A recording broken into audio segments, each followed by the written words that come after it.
Parlando di moralità, Mr. Rawlings, lei dopo 20 anni di presidenza ha dei conti correnti all'estero? As I sit here now, I am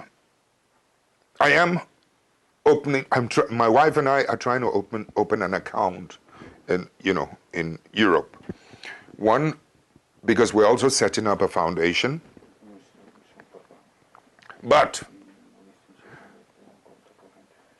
you better listen to me carefully.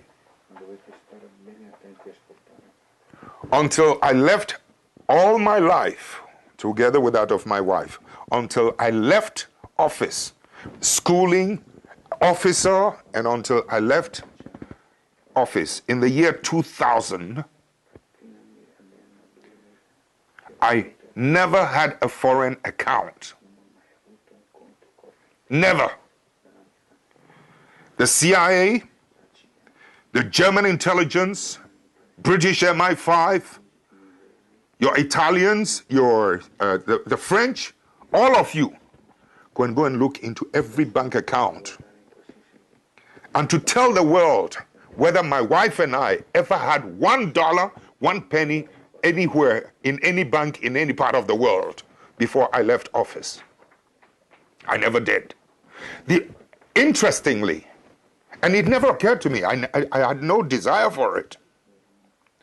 The only time it struck me that I needed a foreign money was when my wife was ill. And it was a situation we could not deal in my country, in Ghana.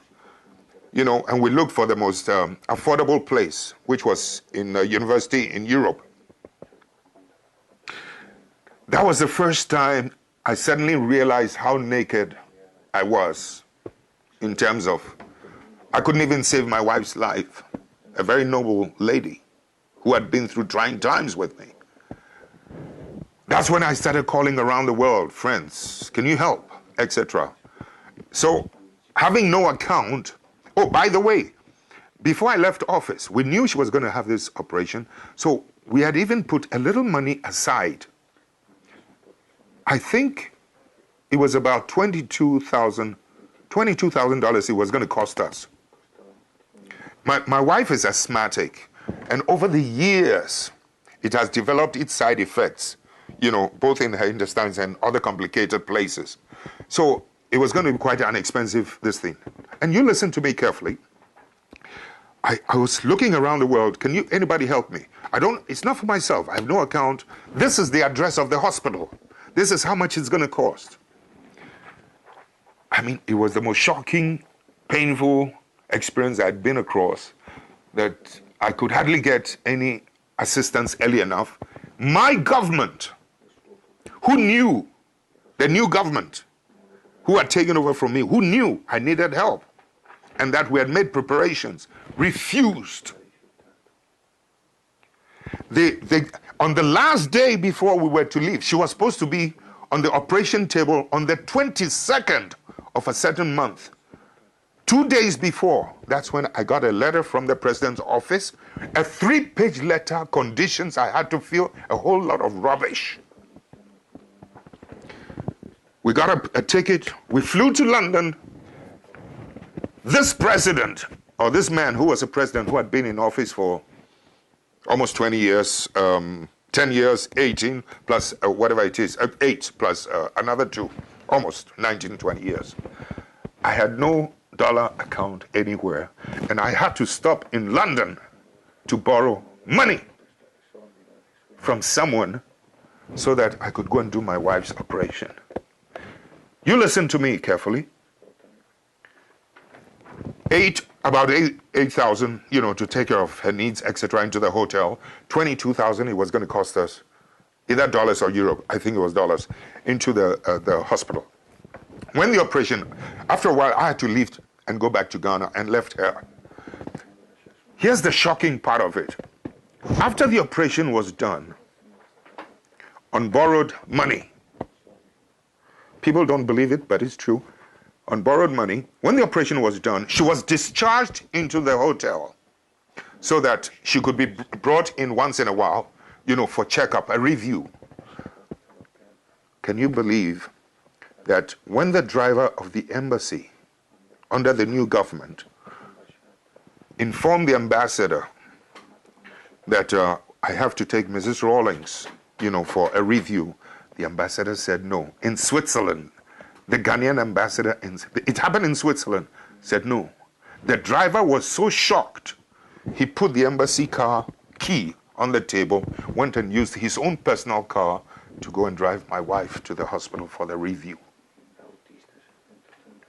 This is the kind of vicious petty-mindedness that you can sometimes run in parts of the world in terms of my relationship with this character that, your Western powers or the Western powers have promoted, and they are trying to sanitize his image as if he's the cleanest, finest head of state in Africa. It's absolute rubbish. He's a criminal.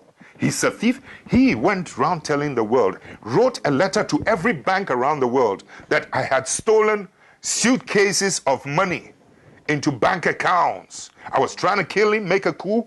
I had stolen 19 cars, etc. All of them were false. I will not tell you something that the bank... It took 3 months for me to be able to open a bank account through somebody. Finally, when the bank manager was going to open that account for me, do you know what he told his Swiss friend? You can come and do it. Every day he goes there. Is it open? Is it open? Is it open? Finally, after 3 months, the man told my friend that he is one of the few African heads of state who does not own a foreign account. You can now come and open the account for him. I mean, the point I'm trying to make is, look at the difficulty I had from my own government, from outside. But then the other side of it is that to be so mean that not even the driver could send my wife for a review. That ambassador, for being so, he was so mean, the government withdrew every protocol facility as a former head of state. I have to carry my own suitcases, never mind. They even tried to get Swissair not to give me protocol. And Swissair told them, hey, you don't do that. They tried to campaign with other governments. Don't give this man protocol facility, etc. And yet, I'm supposed to have been the man who turned the situation round in Ghana, in West Africa. So in effect, what I'm trying to say is that we've had a pretty rough time, but the more you show hatred towards your opposition, sometimes towards us, the more you get promoted in some parts of the world. It's not healthy. I mean, we must begin to stop treating oppositions and ourselves as enemies. We must begin to rather engage in constructive relationship, constructive criticism, and not attempt to destroy and to see the opposition as your enemy to be destroyed. I mean, factories we don't have time. 2 hours, 1 hour is not enough. 30 minutes is not enough for you and I.